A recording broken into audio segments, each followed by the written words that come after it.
Entonces, bueno, más o menos eso es el capacitor, lo que sirve, almacena energía eléctrica o equivalente almacena carga. Y les decía que otra posible aplicación que se veía mucho antes, ahorita ya no, ¿se acuerdan de las cámaras fotográficas que sacaban flash? Sí, Pues eso tal cual era por capacitores. Ustedes igual tenían una batería. De hecho, el teaser, su principio de funcionamiento es exactamente el mismo que el de que el de una cámara de antes. Porque ¿qué hacían? Pues simple y sencillamente ponían su batería o sus baterías y la conectaban a un capacitor. Voy a poner nada más uno, como un solo capacitor. Evidentemente esto tiene asociado una capacitancia C, que a su vez recuerden que eso pues significa que tienen ahí una carga, un voltaje. Ustedes tienen el voltaje asociado aquí, por ejemplo, 5 volts. Y les pongo ya chiquitos porque en los problemas anteriores habíamos visto que salían monstruos de volts, ¿no? O sea, 300 volts, 200 volts, ¿no? Pero la realidad es que los voltajes son chiquitos.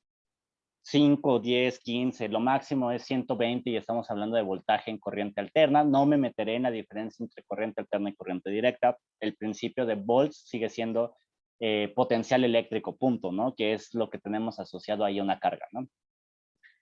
Energía asociada a una carga. Y entonces lo que hacía es el capacitor es cargarse lo más posible. ¿De quién se carga? Pues de esta batería, ¿no? Entonces lo que hacía es tratar de tener la mayor cantidad de carga, la almacenaba en sus plaquitas, en sus conductores, y en el momento en el que ustedes apretaban el botón para tomar la foto, nuevamente se cerraba un interruptor, y lo que pasaba es que toda esta carga almacenada salía de golpe, y ahí lo tenían conectado a un foquito, y entonces como este foquito recibía de golpe toda esa carga, entonces brillaba mucho, ¿no? Y se encendía mucho. Actualmente esto ya no se ocupa porque se sustituyó con LEDs, ¿no? Que son igualmente bastante brillantes porque existen algo que se llaman LEDs ultra brillantes. No entraré mucho en eso, pero ese era el principio. Y bueno, hay muchas formas de utilizar capacitores. Por ejemplo, algunas pantallas touchscreen tienen capacitores. Entonces, igual no ahondaré mucho y entonces tienen una red de capacitores. Imagínense que así esta pantalla que tengo aquí, tiene una red así de capacitores, de varios. Aquí otra. Igual, reitero, no entraré mucho, solamente quiero que traten de ver los principios de dónde se aplican los capacitores. Aquí está mi pantalla internamente. Puede tener capacitores muy pequeños que evidentemente nosotros no vemos. Y entonces cuando ustedes le ponen el dedo, o sea, por ejemplo, aquí en el touch, este capacitor lo que detecta es eso, que ustedes están interfiriendo de alguna manera con este capacitor y entonces hay de dos, o por alguna razón se almacena más carga o se libera carga. Ajá. Aquí yo no lo voy a liberar como tal, pasa otra cosa que es si ustedes cambian lo que aquí hay en medio, que en realidad yo les había dicho que no debería de haber nada, pues si le ponen algo aquí al medio, evidentemente este campo eléctrico ya no fluye como debe, cambia el campo eléctrico, y si cambia el campo eléctrico, cambia la carga, y si cambia la carga, cambia el potencial eléctrico. Entonces recuerden que todo está asociado, ¿no? Carga, potencial eléctrico, o sea, voltaje, y campo eléctrico van completamente de la mano y si cambian uno, alteran los otros. Entonces, cuando ustedes, originalmente aquí, dos conductores aislados eléctricamente, le ponen algo aquí en medio, entonces cumplen o dejan de cumplir con esa regla, cambian el campo eléctrico, cambia la carga y entonces hay algún sensor por ahí que detecta esos cambios de carga aquí. Y entonces, como detecta esos cambios de carga, pues resulta que con eso ustedes ya saben que están tocando este punto, aquí. Y entonces ya la computadora de la tablet o bueno, el procesador de una tablet le da, recibe esta señal como un cambio y entonces dice, me picaste, prendo el foquito, ¿no? Prendo un foquito, prendo algo que se llama pixel, ¿no? Que son como nosotros podemos ver en una pantalla, ¿no? Entonces, más o menos me explico.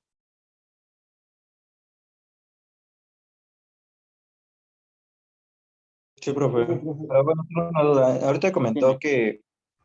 que los capacitores en sí yo estaban entendiendo que podían ayudar a aumentar la energía de salida.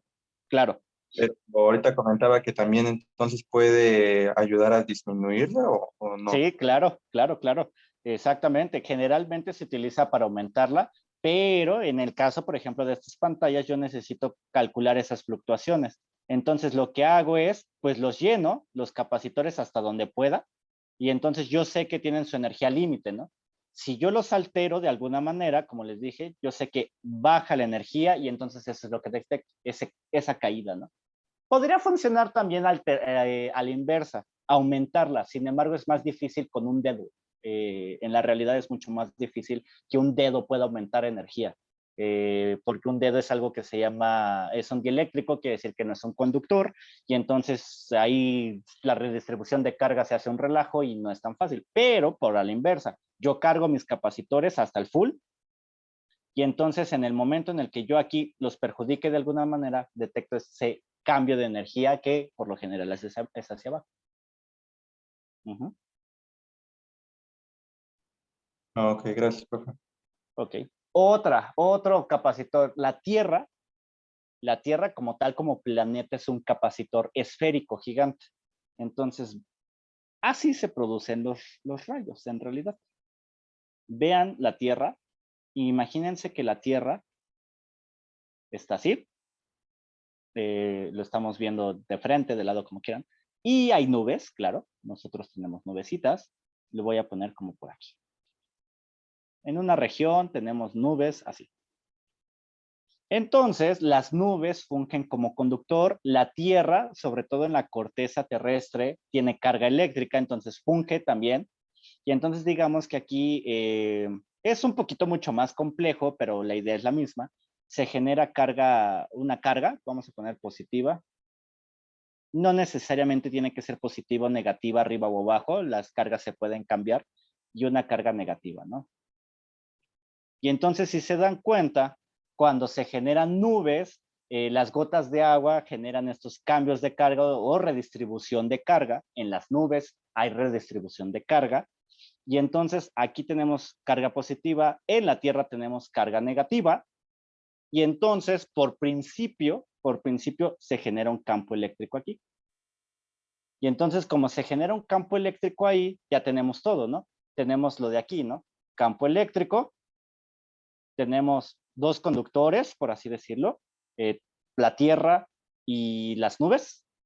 Por tanto, vamos a tener asociado un voltaje aquí. Y entonces, por tanto, si tenemos asociado un voltaje, tenemos asociado carga y tenemos asociado capacitancia, ¿no? Entonces, ¿qué es lo que pasa? ¿Por qué se produce un rayo? Igualito que en el teaser. Va a llegar un punto en el que haya exceso de carga, mucha carga, tanta carga que la nube ya no la puede almacenar.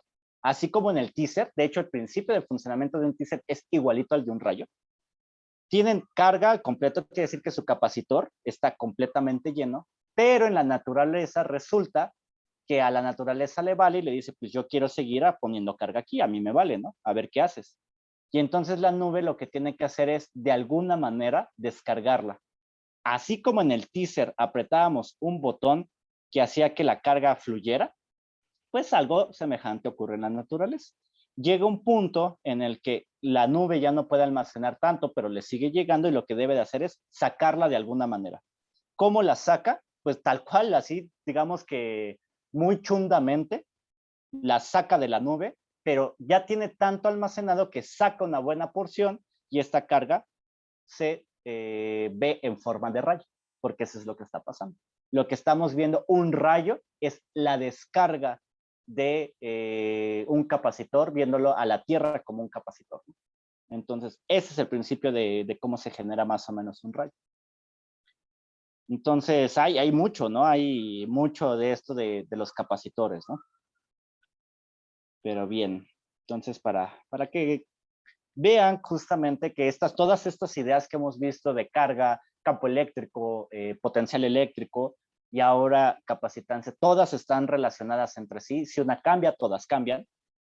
Y pues como tienen asociado carga, pues pueden almacenar energía. Si hay almacenamiento de energía, entonces en algún momento esa energía puede fluir, y ya les dije algunos ejemplos de cómo. Ok. Bueno, entonces, pues esta ecuación pues nos relaciona esto que les acabo de decir. Recuerden que Q y V forzosamente tienen ahí relacionado su campo eléctrico. Ok, entonces hasta aquí alguna duda. No, todo bien. No, Va. todo bien. Entonces, simple y sencillamente les voy a dar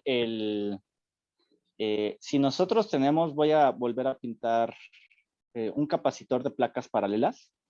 Como les acabo de decir, hay muchos capacitores, tipos de capacitores. Entonces, voy a hablar de del de capas paralelas, el de placas paralelas primero. Entonces, voy a ponerlo por acá. Así. Entonces, le voy a quitar todo esto. Ahorita no me importa. Ya se los expliqué ahí arribita. Entonces, tenemos aquí ya nada más lo voy a englobar como carga más Q. Y entonces, en la realidad, físicamente hablando, aquí voy a poner capacitor de placas paralelas. Ahí. Capacitor de placas paralelas.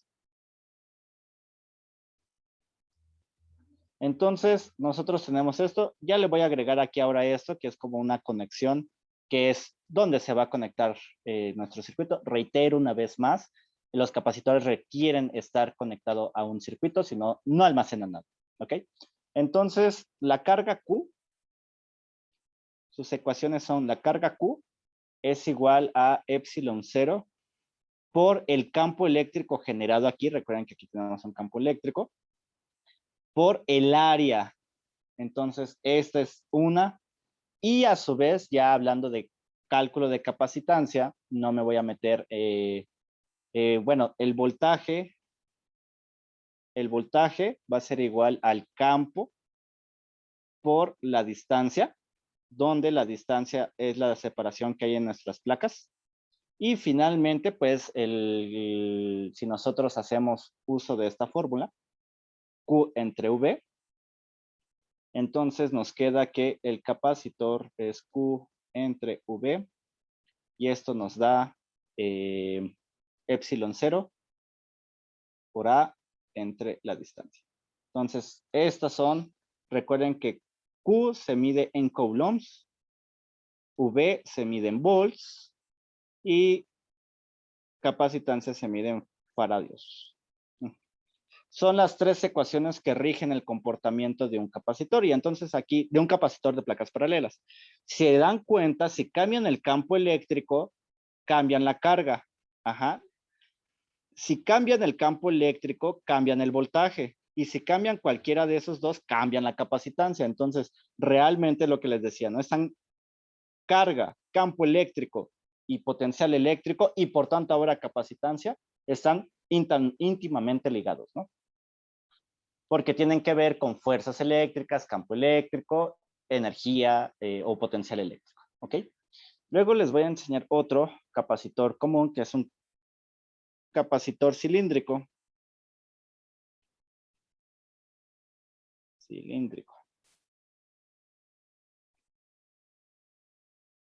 El capacitor cilíndrico, imagínense tal cual, que es un conductor así en forma de cilindro.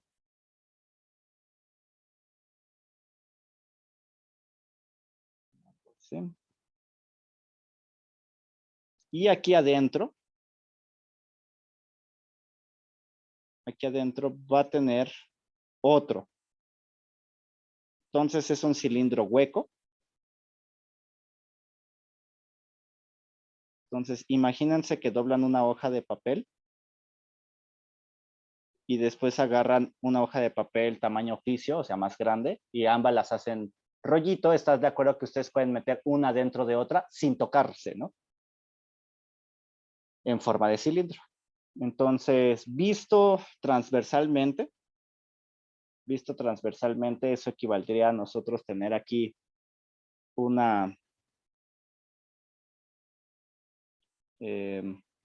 algo así. Esto es transversalmente.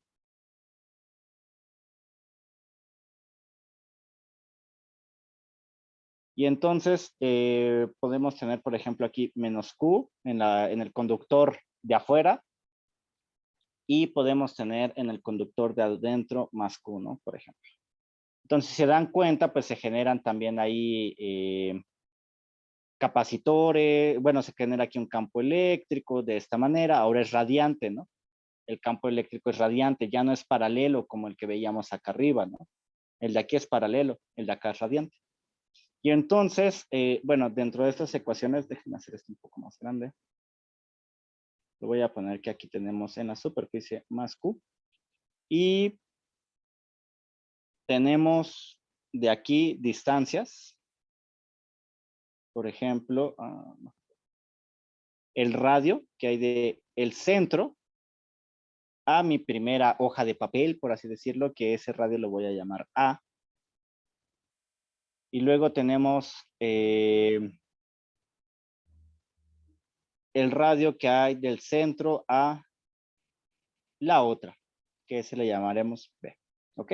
Entonces, las ecuaciones asociadas son, por un lado, nuevamente queremos saber cuánto es la carga. La carga Q es epsilon 0. Epsilon 0 por E por A. Y para este caso, sí les voy a dar aquí, si se dan cuenta, es la misma ecuación. Nosotros sabemos completamente cuál es el área de un rectángulo, ¿no? Entonces no hay mucho problema. Pero aquí sí les voy a dar que el área, para este caso, es equivalente a poner epsilon 0. De hecho, esto, el área de un cilindro, lo pueden calcular muy fácil, pero no es más que, recuerden que esto tiene una altura L. Todo nuestro cilindro tiene una altura R. ¿Y cuál es la fórmula para sacar una circunferencia, bueno, un perímetro, que sería esto? ¿Cuál es la fórmula?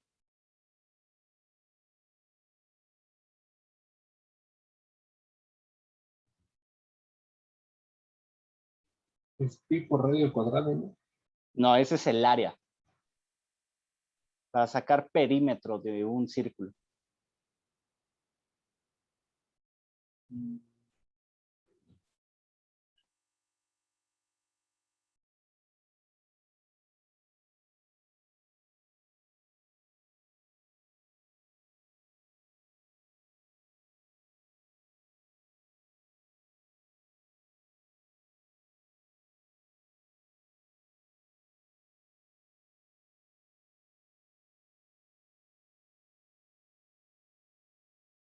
¿Cuál es el área de el perímetro? ¿Cómo se calcula el perímetro?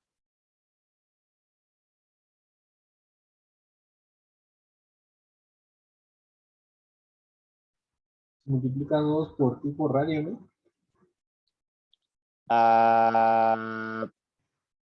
Más o menos, es 2πr.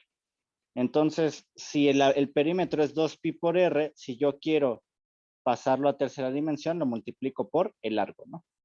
Para ir sacando así como estos perímetros, y después los sumo todos, ¿no? Entonces, eso es el área, por tanto, es 2πr por la longitud. Donde, para este caso, R es justamente el radio que hay de nuestro...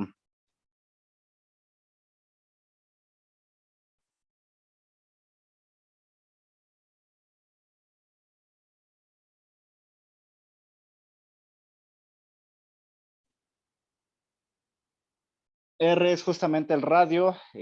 Metérselo así.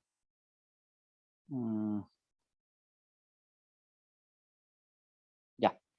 Metérselos a un punto intermedio. Es decir, de aquí a acá voy a poner R. ¿Por qué R? A mí me interesa saber por qué R ahí. Porque el campo eléctrico se genera aquí adentro. Ajá. Entonces, yo me pongo aquí, siento este campo eléctrico. Entonces, si yo quiero saber el campo eléctrico, me tengo que poner entre los dos conductores, ¿no? Es decir, aquí. Entonces, R es la distancia donde yo quiero sentir el campo eléctrico, siempre que R esté entre A y B. ¿Ok? Entonces, eso es R. Luego, por otro lado, vimos que la otra es el potencial eléctrico V, para este caso es Q entre 2pi epsilon 0 por la longitud logaritmo neperiano natural de V entre A. No entraré a detalle de cómo se obtienen estas ecuaciones, porque hay que utilizar cálculo integral y hay que utilizar varios conceptos, ¿no? que para este curso no son necesarios. Y finalmente, por tanto, la capacitancia, recuerden que es Q entre V, y por tanto me queda 2pi epsilon 0 por L, 2pi epsilon 0, entre el logaritmo de B entre A. Y esta es la otra ecuación, ¿ok? Entonces ahí tenemos las tres: carga, voltaje o potencial eléctrico y capacitancia, ¿ok? Bien, y el último que vamos a ver es el de una esfera. Entonces, capacitor esférico. Entonces, igualmente tenemos dos esferas, una dentro de otra. Entonces, tal cual tenemos un capacitor aquí. Esto lo voy a adentar, no sé dibujar esferas. Un capacitor así y otra esfera aquí adentro, ¿no? Entonces tenemos algo así como, sí, una esfera dentro de otra. Y entonces aquí voy a utilizar exactamente lo mismo. De aquí a acá yo tengo un radio A, tengo una carga Q distribuida en esta esfera. Luego de aquí a acá tengo un radio B y aquí tengo Q distribuida en todo mi esfera. Y quiero saber cuánto vale la capacitancia o el campo eléctrico a una distancia R, ¿no? ¿Ok? Donde R pues es justamente una distancia que va de A a B. Entonces, como ahora es un capacitor esférico, pues las ecuaciones son Q mayúscula, Q, es igual a nuevamente epsilon 0 por E por A, donde, en este caso pues es epsilon 0 por E, y el área, ¿cuál es el área de una esfera? ¿Se la saben?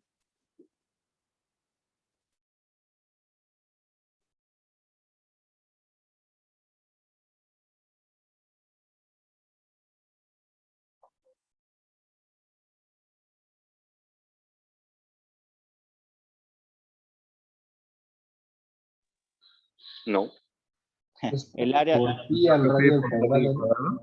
ándale, exactamente, es 4pi por el radio al cuadrado.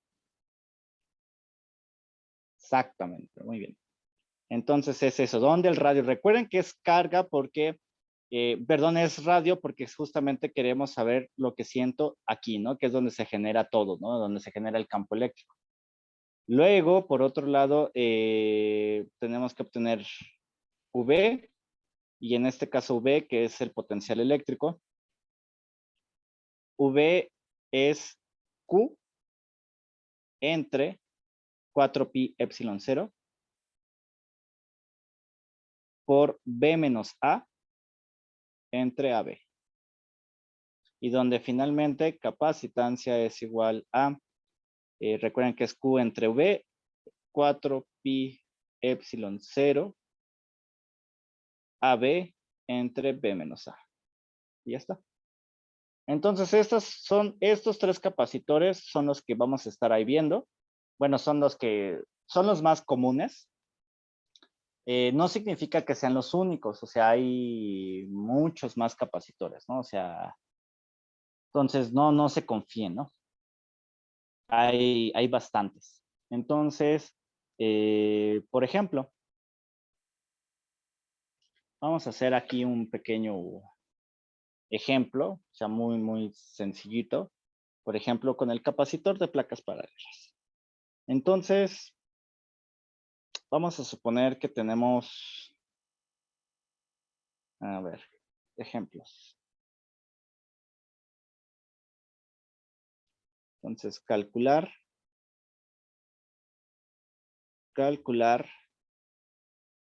vamos a calcular carga, no, a ver, vamos a poner el área y el campo, la distancia, ajá.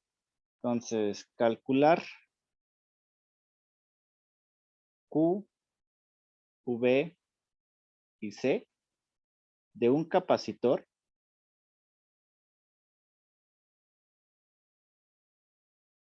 de placas paralelas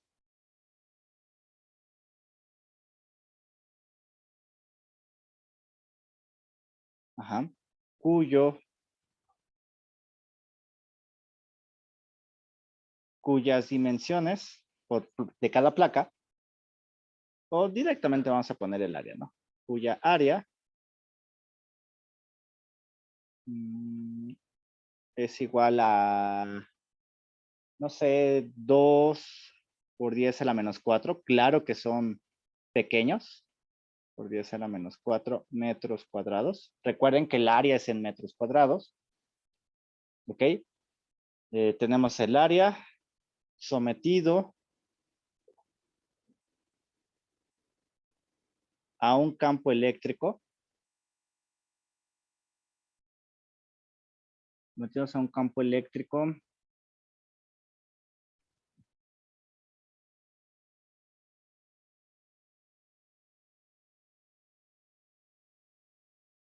E, o sea, entre las placas hay un campo eléctrico E, y este campo eléctrico, pues no sé, vamos a ponerlo como... vamos a ponerlo como 100. Ajá, 100 Newton sobre Coulomb. Recuerden que son las unidades de campo eléctrico. Y separadas por una distancia de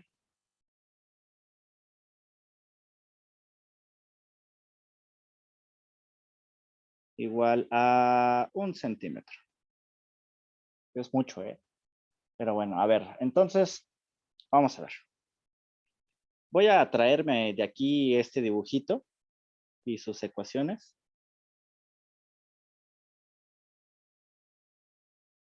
Y lo voy a pintar acá.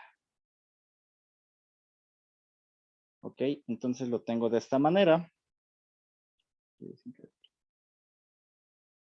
Entonces hay que calcular el potencial eléctrico. Ese sí es medible con un voltímetro que sentiría yo aquí.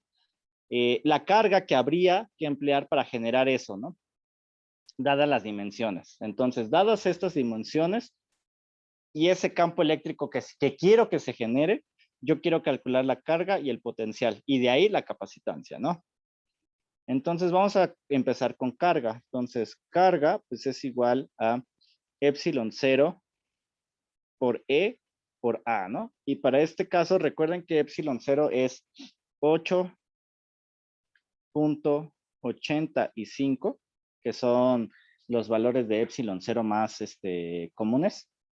Y aquí, yo les voy a cambiar un poquito a nuevas dimensiones. Entonces, las dimensiones de epsilon 0 son 8.85 por 10 a la menos 12, pero ahora lo vamos a manejar sobre faradios entre metro, ¿ok? Hay otras también, hay otra forma de verlo, lo voy a poner por acá. Epsilon 0 es igual a 8.85 por 10 a la menos 12, y sus otras unidades también son Coulomb cuadrado entre Newton metro cuadrado, que recuerden que está asociado a las dimensiones de K. Entonces, estas y estas son equivalentes, ¿eh? No es que estén cambiando, son equivalentes. Lo único que se está haciendo, pues, es como concentrar, ¿no? Otras unidades y llamarlo faradios, recordando que faradios es carga entre voltaje, ¿no? O potencial eléctrico. Entonces, es 8.85 por 10 a la menos 12 por mi campo eléctrico, que son 100 Newton sobre Coulomb. Ajá. y donde el área de aquí, de hecho aquí no me conviene utilizar estas, Coulomb cuadrado entre Newton metro cuadrado.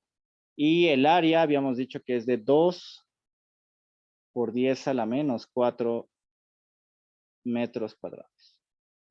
Entonces, para este caso, Newton con Newton se simplifica, un Coulomb con un Coulomb se simplifica, metro cuadrado con metro cuadrado se simplifica, y entonces tenemos las unidades de Coulomb. Entonces, ¿cuánto les da esta carga eléctrica?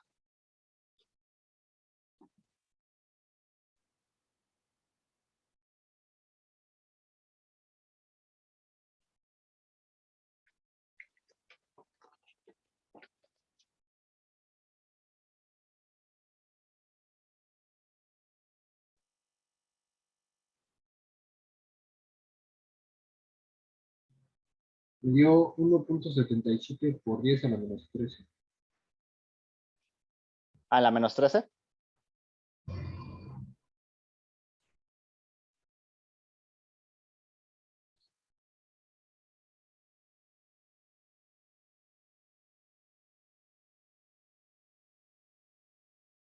Entonces, es 1.77, son menos 16 por 10 a la menos 13 coulombs, ¿ok?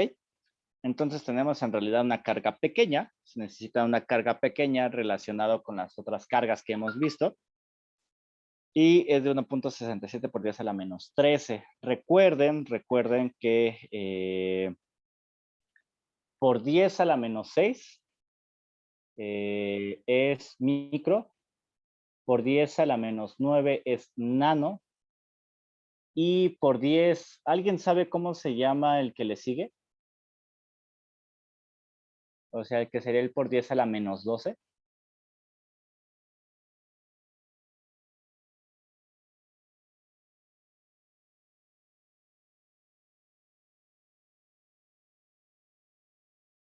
Y también, aquí se los puse, ¿no? Ah, no, aquí me equivoqué. Aquí es, me faltó un intermedio. Los comunes serían micro, que recuerden que es, bueno, mili por 10 a la menos 3. Micro por Era 10. Deca, ¿no? ¿Mande? ¿Deca? No, es nano. No. Ah, Nanos es por 10 a la menos 9. Y ahora sí, picofaradios, es por 10 a la menos, aquí 9 y aquí es por 10 a la menos 12. Ajá. Entonces, para pasarlo a unidades en notación, ¿cuánto sería 1.77 en picofaradios?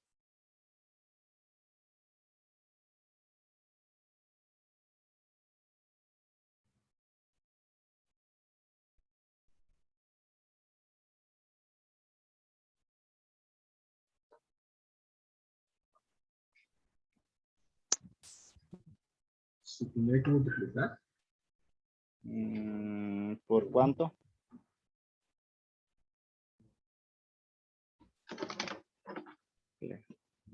Como que no sé por qué en el ICLA les falla tanto esto de la notación científica, pero cañón, ¿eh? En mecánica casi no hacen mediciones así, ¿verdad? De pequeñas. No. Sí. Bueno, recuerden que si ustedes desplazan el punto hacia la izquierda, cuando lo desplazan a la izquierda, este de aquí se hace más pequeño, entonces sería a la menos 14. O sea, si pusieran esto, cuando desplazan a la izquierda, aquí pondrían el punto ahora, y entonces esto será 0.177 por 10 a la menos 14. Cuando ustedes lo desplazan a la derecha, por cada posición desplazada a la derecha, esta de aquí se hace más grande. Entonces, si lo desplazan 2 posiciones, estamos aquí, la desplazan 2 posiciones y ahora ponen el punto aquí, ahora van a tener por 10 a la menos 2. Entonces, es 17.7 picocoulombs. Así. Ok. Okay. Entonces, ya tenemos cuánto es la carga Q. Es decir, yo nada más necesito una carga Q aquí de 17.7 picocoulombs, o sea, pequeña respecto a las otras que hemos visto, ¿no? Ok. Ya tenemos carga. Ahora vamos a sacar el potencial eléctrico. Sabemos que el potencial eléctrico es E por D. Y entonces E en este caso nos los da el problema, nos dice que vale 100 newtons sobre coulomb. Y la distancia también nos las da el problema, ¿no? Nos dice que está separado 1 centímetro. Recuerden que la distancia siempre tiene que ir en metros. Entonces esto es 0.01 metro, ¿ok? Entonces, ¿cuánto da esto?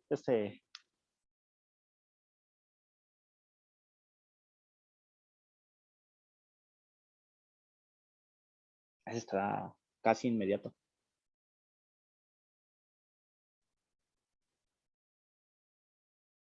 ¿Cuánto da 100 por 0.01? 10.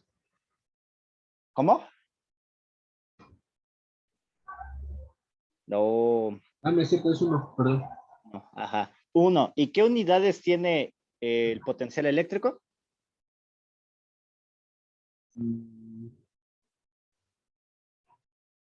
Serían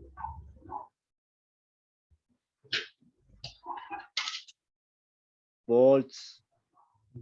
Las unidades de potencial eléctrico son volts. O sea, es más, los voy a escribir.